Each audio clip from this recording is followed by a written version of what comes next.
Hello, कक्षा 12 के साहित्यिक और सामान्य सभी बच्चों को मेरा प्यार भरा राधे राधे। बेटा, पिछला लेक्चर मैंने रामधारी सिंह दिनकर जी के जीवन परिचय पढ़ दिया था, जिनका जन्म सितंबर 1908 में हुआ था और मृत्यु उनकी अप्रैल 1974 में हुई थी और उन्हें राष्ट्र कवि की उपाधि से सुशोभित किया गया था राष्ट्र के प्रति समर्पित रचनाओं के कारण। आज हम उन्हीं का चैप्टर लेकर के हाजिर हुए हैं।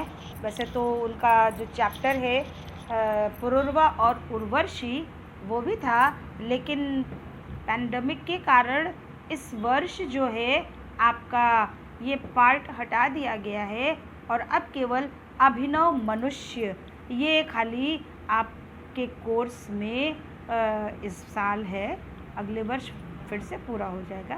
तो इसलिए मैं पुरूरवा और उर्वशी नहीं पढ़ा रही हूँ, केवल अभिनव मनुष्य ही आपको पढ़ाऊँगी। तो चलिए उसी के आगे हम अभिनव मनुष्य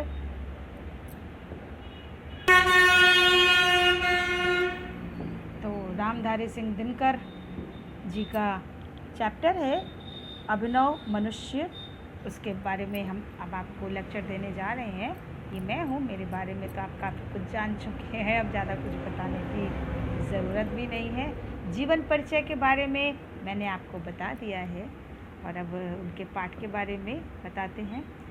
सदियों की ठंडी बुझी राख सुख बुगा उठी, सदियों की ठंडी बुझी राख सुख बुगा उठी, मिट्टी सोने का ताज पहन इठलाती है, दो राह समय के रथ का घर घर नाद सुनो, सिंहासन खाली करो कि जनता आती है। कितना बढ़िया उन्होंने लिखा हुआ है। ये स्वतंत्रता की अलख जगाने के लिए उन्होंने इस तरह की कविताओं की रचना की थी। तो चलिए, ये पुरूरवा और उर्वशी, चूँकि पीपीटी हम पहले ही बना चुके थे तो अब उस पर चर्चा करने की कोई आवश्यकता ही नहीं है, लेकिन मुझे बड़ा कष्ट है कि उनका श्रृंगार से संबंधित ये जो चैप्टर था, ये पार्ट था, बहुत ही सुंदर था, वो हट गया है। खैर कोई बात नहीं। तो चलिए, स्वार्थ हर तरह की भाषा बोलता है, हर तरह की भूमिका अदा करता है, यहाँ तक कि वह निस्वार्थता की भाषा भी नहीं छोड़ता है। स्वार्थ में व्यक्ति हर तरह की भावनाओं को व्यक्त करता है। जब मनुष्य स्वार्थी हो जाता है तो वो कोई भी भाषा किसी भी रूप में बोलता है और अपनी भूमिका को बदल भी देता है। और जो निस्वार्थ की भावना होती है उसे भी वो बोलना नहीं छोड़ता, करता तो नहीं है लेकिन उसे कहना भूलता नहीं है।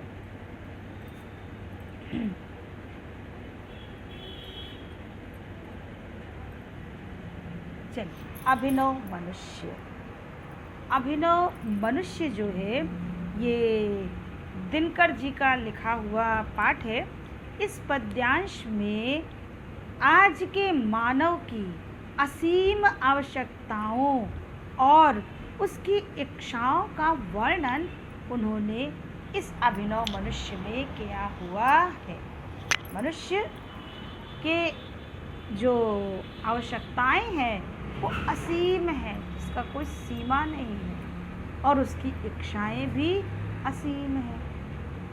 तो जब से इस सृष्टि का निर्माण हुआ है तब से किस प्रकार मनुष्य अपनी इच्छाओं, बढ़ती हुई इच्छाओं को पूरा करने के लिए निरंतर प्रयासरत रहता है, उसी का वर्णन यहाँ पर किया गया है। चलिए, है बहुत बरसी धरती पर अमृत की धार, पर नहीं अब तक सुशीतल हो सका संसार।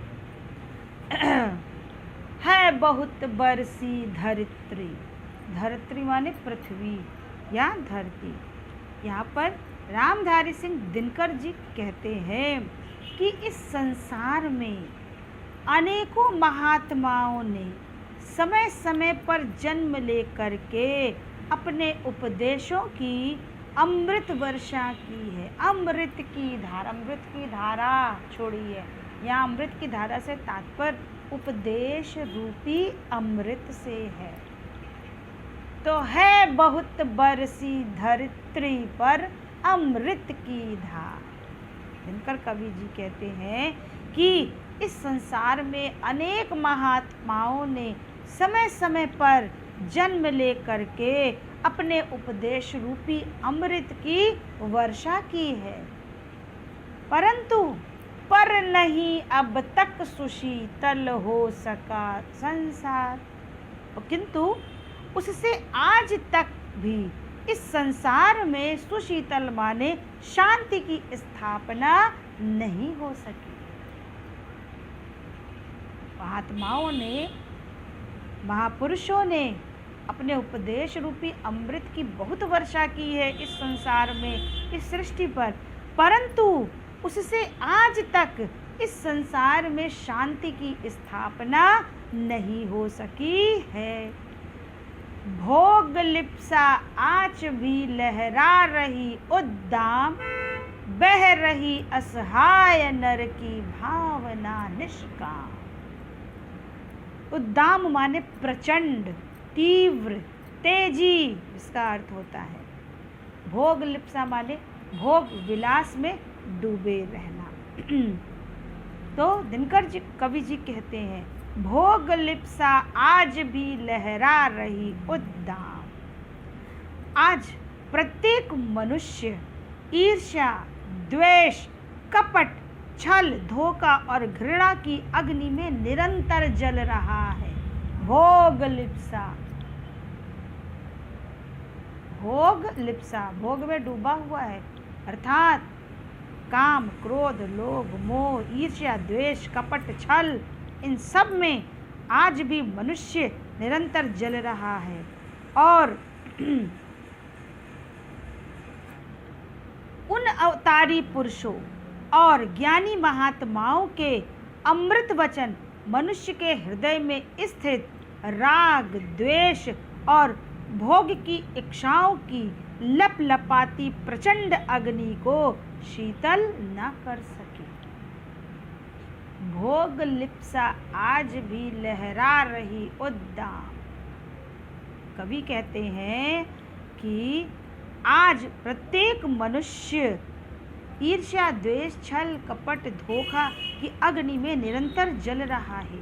और उन महात्माओं की जो अपने उपदेश रूपी अमृत की वर्षा कर रहे हैं, उन महात्माओं की अमृत वचन मनुष्य के हृदय में स्थित जो राग, द्वेष और भोग लिप्सा की प्रचंड भावना है, उसको वो समाप्त नहीं कर सके। अर्थात मनुष्य के अंदर विद्यमान इच्छाएं, ईर्ष्या, द्वेष की जो भावना है, उसे आज तक शांति में परिवर्तित नहीं कर सकी। और बह रही असहाय नर की भावना निष्काम।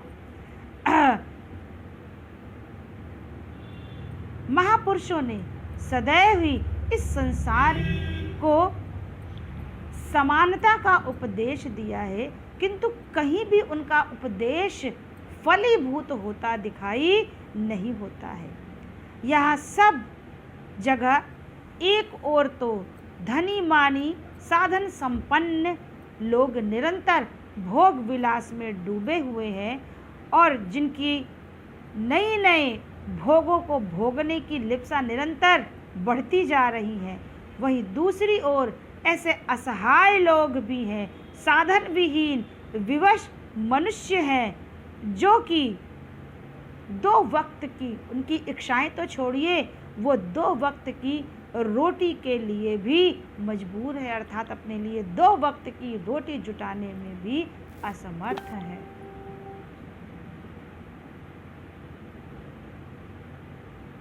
भोग लिप्सा आज भी लहरा रही उद्दाम। फिर से देख लीजिए, ये 4 लाइन शुरू की जो है बहुत इम्पोर्टेंट है, बहुत बड़ी बात दिनकर जी ने कही, बहुत बड़ी बात कही है जो आज के इस परिवेश में बिल्कुल सत्य साबित है।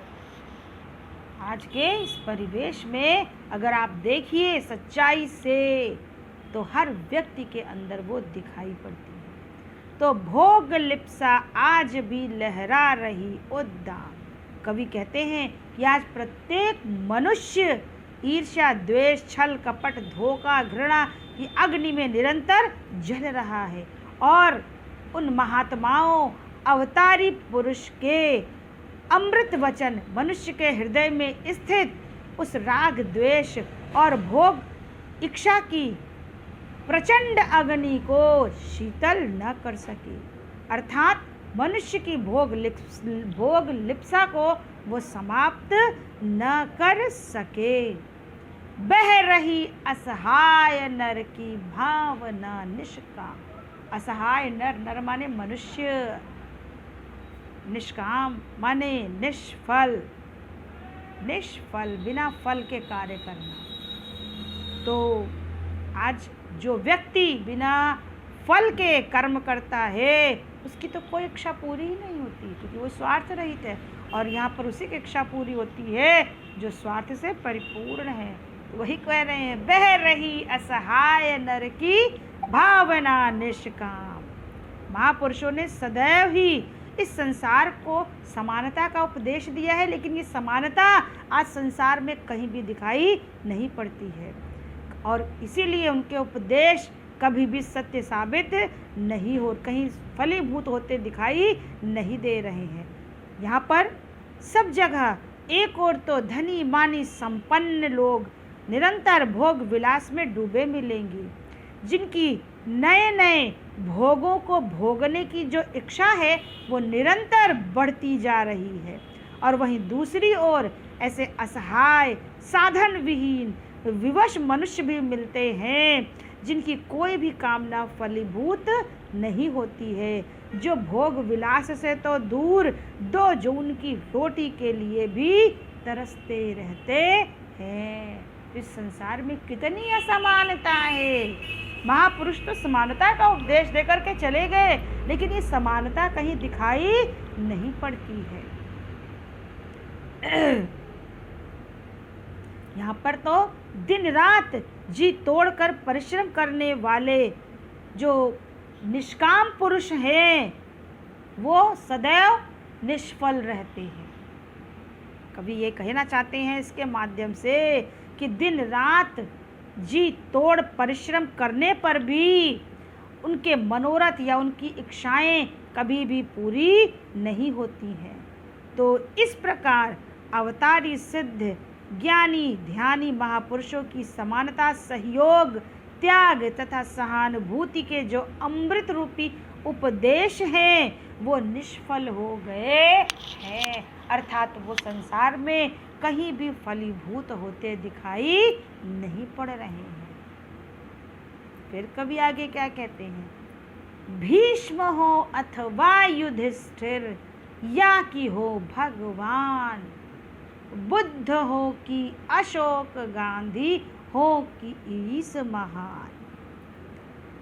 यहाँ पर कवि ये कहना चाहते हैं कि इस पृथ्वी पर समय समय पर अनेक महापुरुषों ने जन्म लेकर अपने पवित्र, शुद्ध बुद्ध, श्रेष्ठ आचरण के द्वारा लोगों को ये समझाया है कि परोपकार, दया, अहिंसा, प्रेम और कर्मनिष्ठा ही श्रेष्ठ जीवन के मूल तत्व हैं और इन्हीं को स्वीकार करके जीवन को सार्थक बनाया जा सकता है।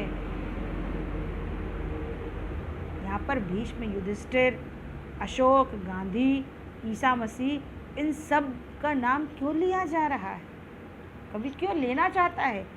इसके बारे में तो सब जानते हैं, भीष्म कौन है, युधिष्ठिर कौन है, ईसा मसीह कौन है, बुद्ध कौन है, सब जानते हैं। लेकिन यहाँ पर जो आप जानते हैं, वास्तव में आप कुछ नहीं जानते। आप जो जानते हैं वो तो केवल नाम जानते हैं।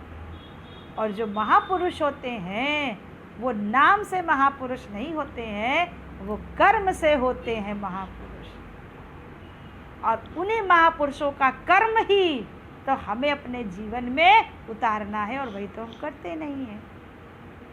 तो यहाँ पर कवि उसके पहले आपको यही बताना चाहते हैं कि इस पृथ्वी पर समय समय पर अनेक महापुरुषों ने जन्म लेकर अपने पवित्र, शुद्ध, बुद्ध, श्रेष्ठ आचरण के द्वारा लोगों को यह समझाया कि परोपकार, दया, अहिंसा, प्रेम और कर्मनिष्ठा ही श्रेष्ठ जीवन के वास्तव में मूल तत्व हैं, और उन्हीं को स्वीकार करके जीवन को सार्थक बनाया जा सकता है। और इन्हीं सब गुणों के बदौलत भीष्म, दृढ़ निश्चयी भीष्म, सत्यनिष्ठ युधिष्ठिर, निष्काम कर्म निष्ठा के प्रवर्तक भगवान का मतलब श्री कृष्ण, भगवान श्री कृष्ण, जीवन के प्रत्येक क्षेत्र में आदर्श का श्रेष्ठ प्रतिमान प्रस्तुत करने वाले भगवान श्री राम, सत्य, अहिंसा एवं प्रेम का संदेश देने वाले महात्मा बुद्ध, सम्राट अशोक और प्रभु यीशु या प्रभु ईसा मसीह ऐसे ही पुरुष हैं जिन्होंने समय समय पर अपने जन्म से इस संसार को पुण्य बनाकर संसार का पथ प्रदर्शन किया है। यहाँ पर इनका नाम इसीलिए लिया गया है। आज संसार इनका गुणगान करता है तो नाम से नहीं करता है, उनके इन्हीं गुणों के कारण, जिन गुणों के बारे में हमने आपको बताया। तो भीष्म हो अथवा युधिष्ठिर या कि हो भगवान कृष्ण और राम ही तो हैं, और बुद्ध हो कि अशोक, गांधी हो कि ईस महान। तो दृढ़ निश्चयी भीष्म, दृढ़ निश्चयी भीष्म, सत्यनिष्ठ युधिष्ठिर, निष्काम कर्मनिष्ठा के प्रवर्तक भगवान श्री कृष्ण, जीवन के प्रत्येक क्षेत्र में आदर्श को स्थापित करने वाले मर्यादा पुरुषोत्तम भगवान श्री राम, सत्य, अहिंसा एवं प्रेम का संदेश देने वाले महात्मा गौतम बुद्ध, सम्राट अशोक और प्रभु ईसा मसीह ऐसे ही पुरुष हैं जिन्होंने समय समय पर जन्म लेकर के इस पृथ्वी को पुण्य बनाकर संसार का पथ प्रदर्शन किया है। सिर झुका सबको, सभी को श्रेष्ठ निज से मान, मातृवाचिक ही उन्हें देता हुआ सम्मान।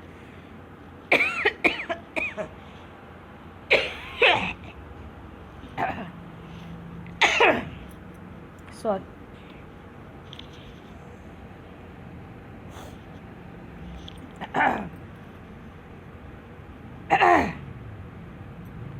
फिर कवि कहते हैं सिर झुका सबको, सभी को श्रेष्ठ निज से मान।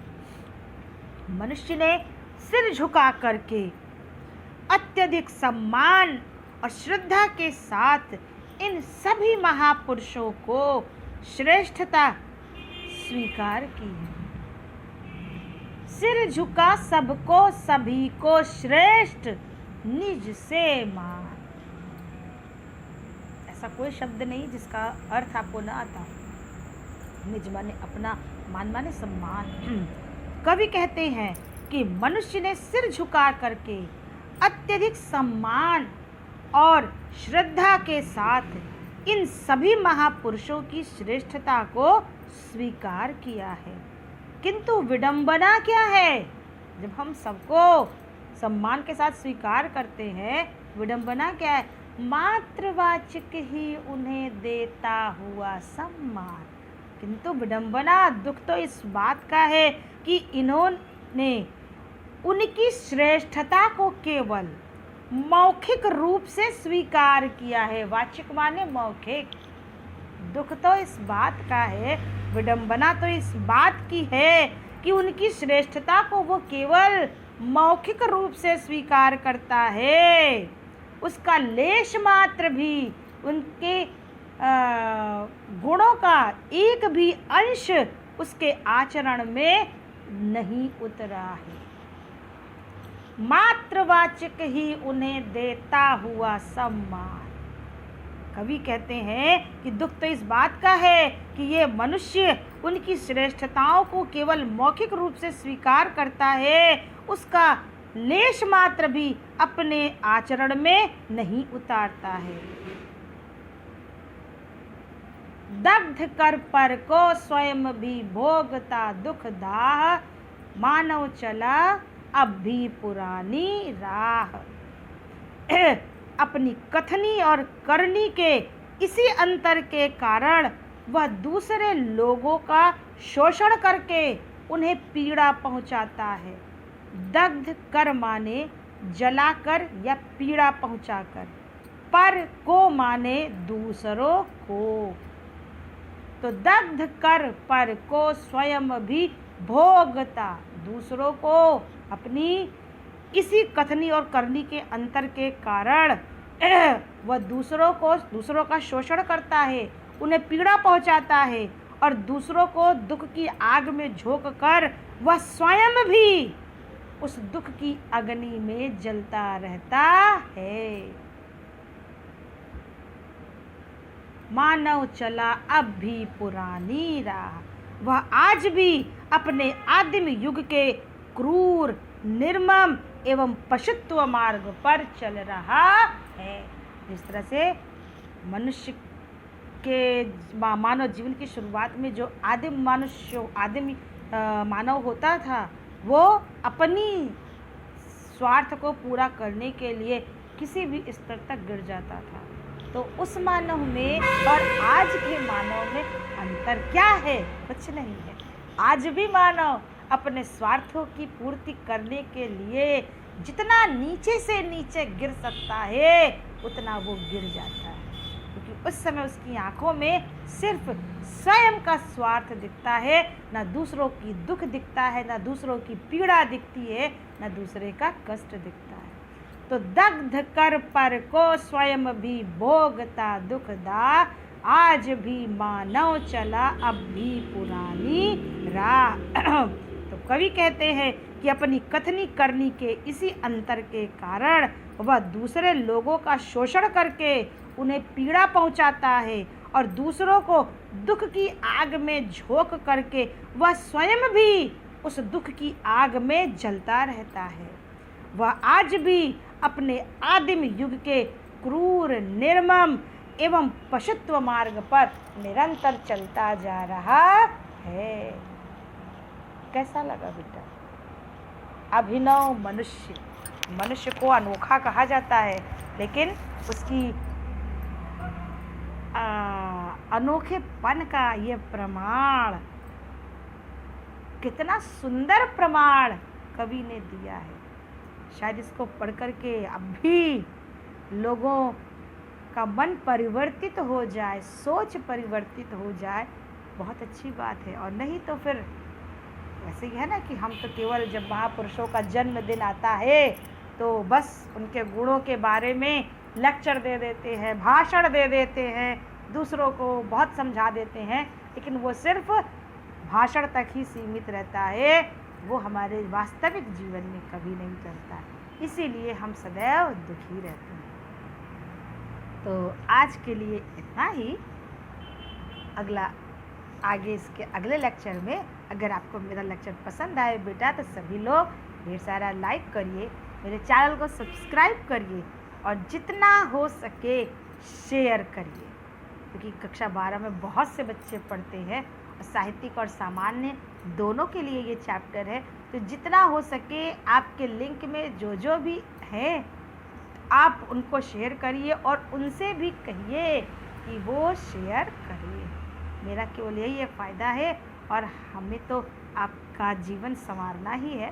तो इसी उद्देश्य के साथ हम अपने कर्म में निरंतर लगे हुए हैं। तो आज के लिए सभी को मेरा प्यार भरा राधे राधे, धन्यवाद।